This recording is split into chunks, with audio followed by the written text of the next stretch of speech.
I'm a professional ballet dancer, and I'm very tall. I actually have the Guinness World Record for being the tallest ballet dancer in the world.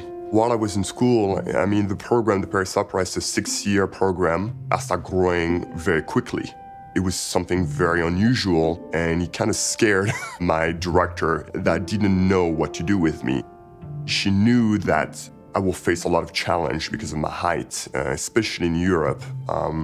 But she was very aware that here in the United States, things are much more open. The idea of being tall is not so much as a challenge, it's more about the talent and the skills. When I did my first step in the States, it was in New York. It was very overwhelming. I didn't speak the language. I was on my own, no family, nowhere to go, if I had any problems. And New York was so overwhelming. It was so much going on. It was very busy. When I saw Chicago for the first time, I feel like it was answering all my questions. And so I auditioned for the Joffrey. They offered me a contract at the audition, and I was really excited. I went home, I flew back to Paris, and I remember turning on the TV and watching the breaking news. It was September 11 happened. It was right at that time.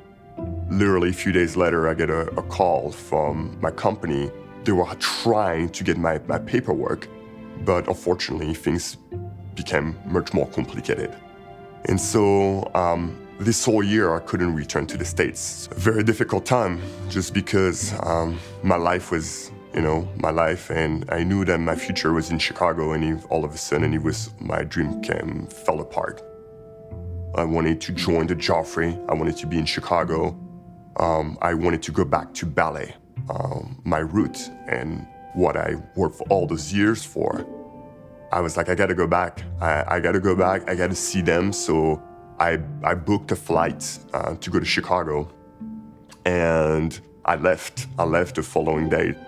Amazingly, Gerald Arpino, who was the founder of the company, just walked out of his office, passed next to me, and he turned around and he's like, "Oh, you're here, baby, finally. You're coming here for me? When do you start?" And I was like, "Now, I'm starting now." He's like, "Fantastic. I'm the director here. I make contracts. Go get him a contract. You need to start now." And that was it. And I started with the Joffrey Ballet, just like that. It was pretty magical. It was very amazing. Well, I think that Chicago has so many things to offer, pretty much the strength, of this country. It's always to be able to be very open about possibilities, and differences.